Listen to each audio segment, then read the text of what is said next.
नमस्कार दोस्तों, स्वागत है आपका मेरे यूट्यूब चैनल पे जिसका नाम है ईवीएस फंडा। और आज का जो हमारा टॉपिक रहेगा वो रहेगा लॉ ऑफ थर्मोडायनेमिक्स। आज इस लॉ को हम बहुत ही आसान और इजी वे में पढ़ने वाले हैं लाइक अ एनवायरमेंटल साइंटिस्ट, क्योंकि ये एक फाउंडेशन टॉपिक है जहाँ पे ये फाउंडेशन रहेगा क्लाइमेट साइंस का, इकोसिस्टम एनर्जी फ्लो का, रिन्यूएबल एनर्जी एफिशिएंसी का और सस्टेनेबिलिटी का। तो चलिए शुरू करते हैं इस टॉपिक को। तो चलिए समझते हैं कि थर्मोडायनेमिक्स क्या होता है। Thermodynamics is study of energy transfer. ये एनर्जी ट्रांसफॉर्मेशन का जो होता है उसको हम थर्मोडायनेमिक्स कहते हैं, जहाँ पे हम एनर्जी कैसे ट्रांसफर होती है, हीट कैसे वर्क में कन्वर्ट होती है, नेचर एनर्जी को कैसे कंट्रोल करती है, इसके बारे में समझेंगे। अगर आपने एनर्जी को समझ लिया मतलब आपने सब कुछ समझ लिया, आपने एनवायरनमेंट के पूरे कॉन्सेप्ट को समझ लिया। जैसे कि आप देख सकते हैं ये फाउंडेशन होता है environment science, climate science, ecosystem, energy system और उसके बाद इंडस्ट्रियल प्रोग्रेस, जो कि हमने पहले ही पढ़ा हुआ है। तो चलिए इसके वन बाय वन करके लॉज को समझते हैं और जानते हैं। So before we starting our laws, हम पहले थोड़ी सी बेसिक टर्मिनोलॉजीज हैं उनके बारे में डिस्कस कर लेते हैं। जैसे कि सिस्टम है, system any object that has its own functionality is called system. जैसे कि आपके पास पेन है, इसकी फंक्शनैलिटी है कि वो एक लिखने के लिए काम आ रहा है, तो इट्स अ सिस्टम। तो इसमें डिफरेंट टाइप होते हैं, open system, close system, isolated system. जो ओपन सिस्टम है वो एक्सचेंज करता है एनर्जी और मैटर को। जो क्लोज सिस्टम है वो एक्सचेंज करता है सिर्फ और सिर्फ एनर्जी को। And after that the final one is the isolated system which has no exchange of energy, क्योंकि कोई भी एनर्जी को एक्सचेंज नहीं करता। So second one is surroundings. जो सिस्टम के आसपास की जो भी चीज़ें सराउंडिंग में घिरी हुई वो सारे सराउंडिंग्स में आती हैं। So third one is the state function which is internal energy denoted by U, enthalpy denoted by H, entropy denoted by S, gives free energy denoted by G. After that fourth one is path function। path function जो उसमें हम देखते हैं heat और work को, जो heat denoted by Q and work denoted by W. So next talk about the laws.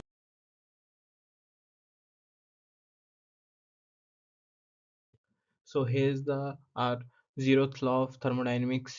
So इसमें जैसा आप देख सकते हैं ये थर्मल इक्विलिब्रियम के बारे में डिफाइन किया गया है। ये डिफाइन करता है कॉन्सेप्ट ऑफ टेम्परेचर को इक्विलिब्रियम के कॉन्सेप्ट को डिफाइन करता है। जैसे कि हम देख सकते हैं, if system A is thermal equilibrium with system C and system B is also the equilibrium with the system C, then A and B are also in thermal equilibrium.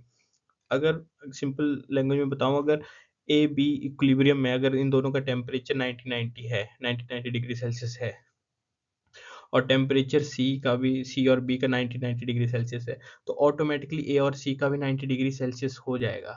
So they R thermal equilibrium, क्योंकि एक दूसरे के साथ ये heat exchange करेंगे, surrounding के साथ, system के साथ वो हीट को एक्सचेंज करेंगे। This is called the first not first law, zeroth law of thermodynamics.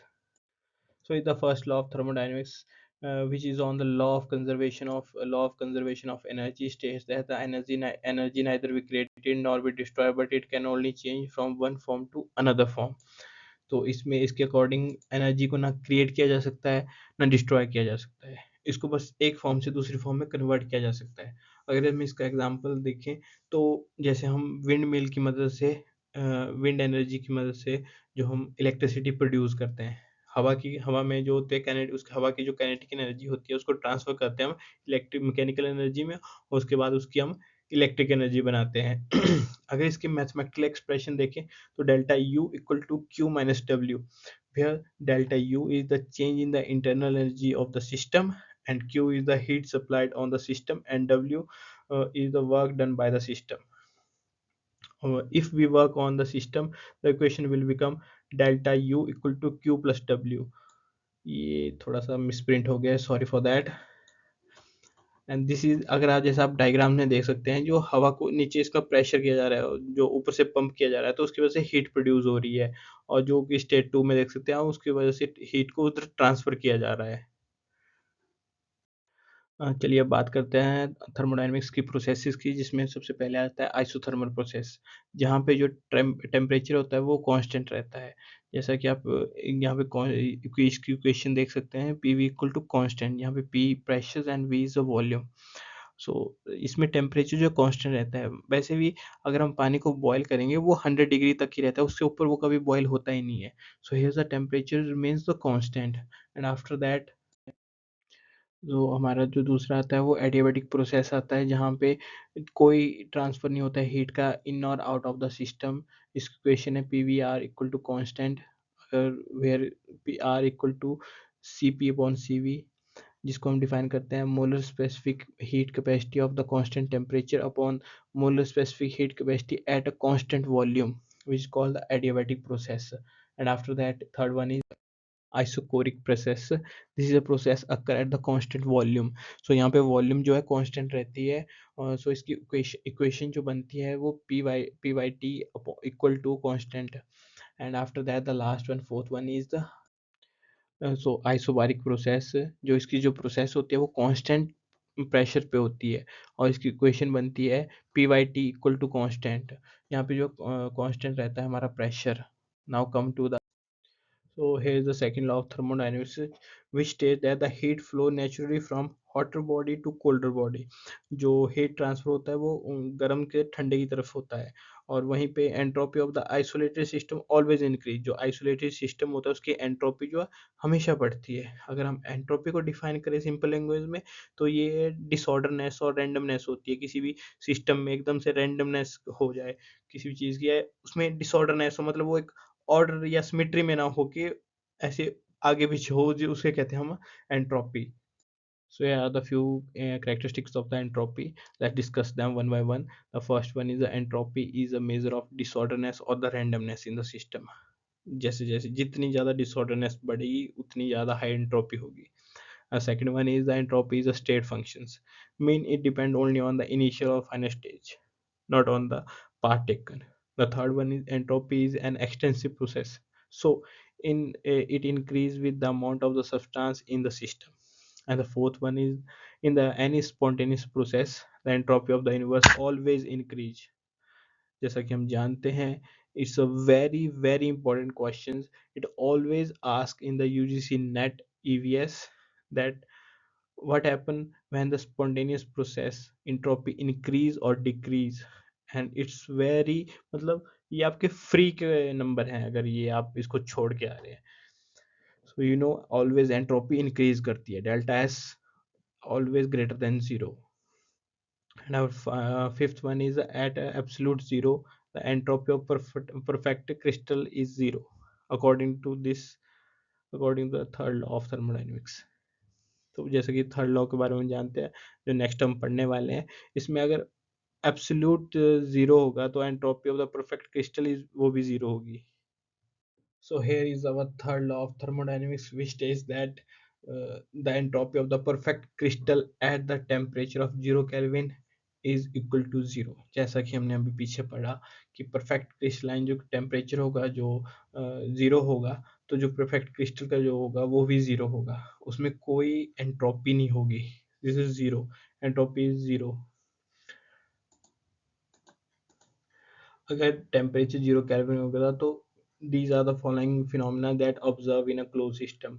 तो first one is the system does not contain any heat. तो सिस्टम है कोई हीट कंटेन नहीं करेगा, पता है यहाँ पे टेम्परेचर जीरो दिया गया है। और जो हमारा दूसरा होगा all the items and the molecule in the systems are at their lowest energy point. Obviously if the temperature is zero, how they can we reach the highest? They are always on the lowest height of their lowest at their energy level। और जैसा कि हम देख सकते हैं कि third law के according जो एंट्रोपी है, entropy of such system is always zero. जो मैंने आपको पहले बता दिया कि एंट्रोपी अगर टेम्परेचर आपका जीरो दिया गया है उसमें स्पॉन्टेनियस कुछ होगा ही नहीं, तो फिर how can we any entropy will happen? तो एंट्रोपी उसकी जीरो रहेगी। So here you see the picture of the German chemist Walther Nernst, who discovered the laws of thermodynamics, which we studies, which is very important law in the science। So यहाँ पे तो कुछ important applications है thermodynamics की in environmental sciences, जिसको हम one by one करके देखते हैं। जैसे पहले पे है climate change, जो कि क्लाइमेट थर्मोडायनेमिक्स हमारा क्लाइमेट चेंज में बहुत इंपॉर्टेंट रोल प्ले करता है। जैसे एनर्जी इम्बैलेंस में और उसके बाद है सेकंड लैप्स रेट, इसमें एडियाबैटिक प्रोसेस के बारे में लिखता है। एडियाबैटिक लैप्स रेट जो हम पढ़ते हैं, as a height increases the temperature decreases, और जिसमें इनवर्स टेम्परेचर और ऐसे अलग अलग कॉन्सेप्ट काम करते हैं। फिर उसके बाद है renewable energy efficiency, and the fourth is ecosystem energy flow, and the fifth one hydrological cycle, and the sixth is industrial waste heat, and the seventh one is biogeochemical cycle। Biogeochemical cycle में जैसे हम nitrogen, phosphorus and different different carbon cycles, इनके बारे में हम देखते हैं।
Thank you for watching my video. This is all about the loss of thermodynamics, जहाँ पे हमने थर्मोडाइनमिक्स के एप्लीकेशन देखे, उनके बारे में जाना, जैसे zeroth law, first law, second, third, उनके बारे में हमने जाना, उनके एप्लीकेशन क्लाइमेट साइंस में, इकोसिस्टम में, रिन्यूएबल एनर्जी में और एनवायरमेंटल सस्टेनेबिलिटी में हमने देखा।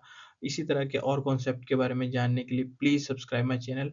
और अगर इसके ऊपर मैं आपको लास्ट 5 ईयर के PYQs लेके आने वाला हूँ जल्दी, please comment down PYQ. I will ensure the PDF also. So please do like, subscribe my channel and share this video to your students or your friends. Thank you.